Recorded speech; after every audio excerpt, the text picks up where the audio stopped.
This particular video that I watched, the award winner of the greatest liar in this world is being presented to this particular man.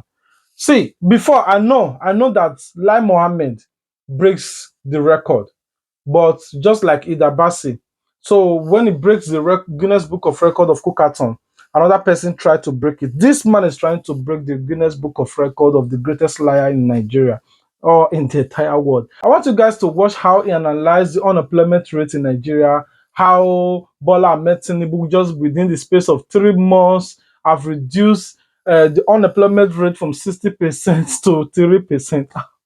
I want you guys to watch this particular video with me. I just can't watch it alone. Working age population is between 15 to 64 years, which is only in Nigeria that we are using that, and maybe one or two other countries.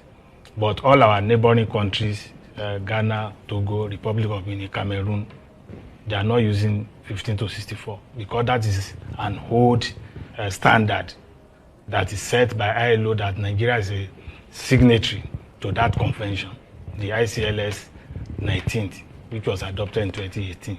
So it was based on the old methodology that we are capping the age at 64. When it came to reality that people work after the age of 64 and they contribute immensely to the economy of the country, and we are saying that all those contributions from those people at above that age bracket of 64, we are not capturing them as being engaged, as being employed. So we came together all over the world and said, this can no longer be sustained. We need to change it. And other countries have adopted, about 26 African countries, they have adopted that new methodology over the years. I can say that Nigeria is coming behind to adopt it by this time. So now what we have is 15 years and above. When we say 15 years and above, people are saying, is it to infinity? When we want to calculate unemployment, it's not everybody that is inside that calculation. If you are 64 years and we ask you, are you looking for a job? You say no. If you see job, are you going to do? You say no. You are not going to be part of that calculation. So if you are not up to 64, 65, if you are 28 years, if you are 35 years, and we ask you, are you looking for a job in the last 7 days, which is the reference period? You say last 7 days? Yes. Okay. That's the reference period anyway. Right. That's the standard. Yeah. So you say you are not looking for a job. If you see job, are you ready to do? You say you are not ready to work, you are not available for work, and you are not searching for work.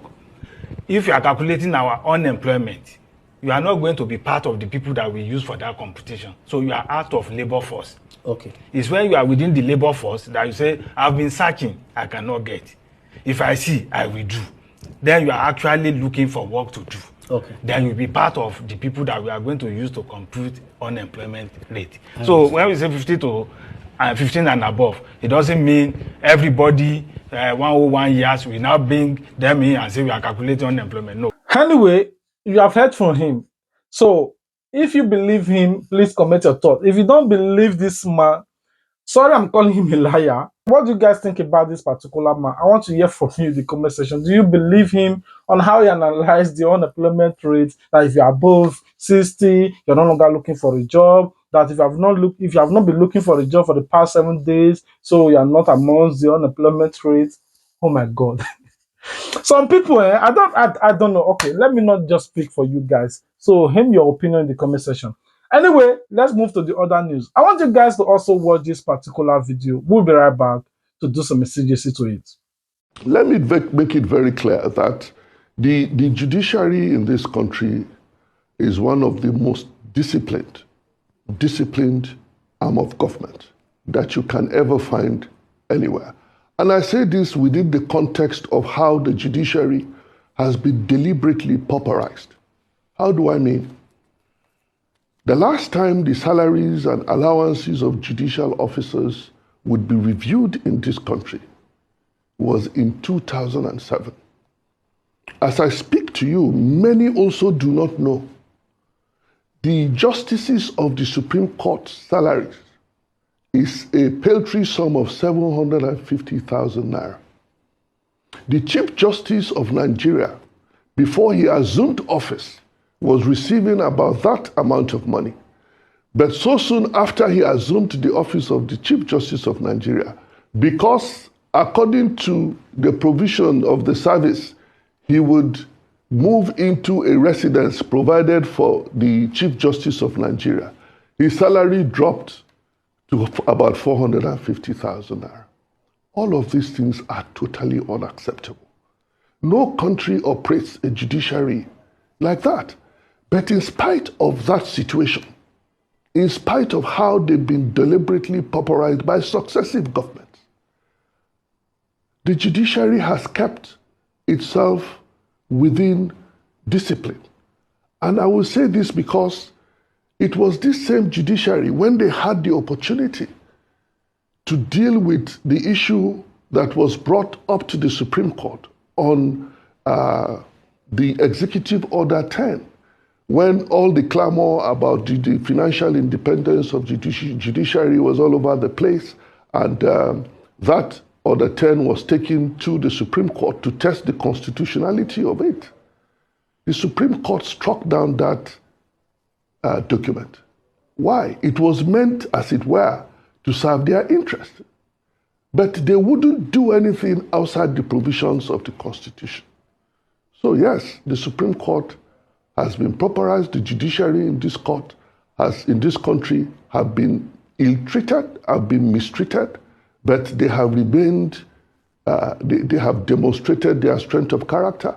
And when you talk about all eyes of the judiciary is corrupt and all of that, all those people who are making the allegations, Uncle Ruben, I've said it in different fora. If you have any evidence against any judicial officer, please let us have it. We will pursue that judicial officer. Of all the judicial officers in this country, how many have been convicted of corruption? You go all out there and make generalized statements about how corrupt they are. If you have an evidence, come and say it. You are even worse than a judicial officer who is practicing corruption or who indulges in corrupt practices. When you have the evidence and you refuse to let us know, because you are hurting the system. You are destroying the fabric of the system that actually holds this country together. And when you also make bare allegations, unsubstantiated allegations, you are also hurting the very fabric upon which this country is held together. All right, guys, we have come to the end of today's program. I don't just want to talk about this particular video. I want you guys to hear your opinion about it in the comment section. Until we meet again, please subscribe if you have not done so. And if you do, turn on your notification bell so that you wouldn't miss out any of our future posts. Until we meet again, stay tuned for Plan B TV. Peace out. Don't forget to subscribe to get notified. And as you share your support, now say God bless you too. Sense on the bed. Plan B TV, Plan B TV, Plan B TV, Plan B TV. Oh, Plan B TV, Plan B TV, Plan B TV, Plan B TV.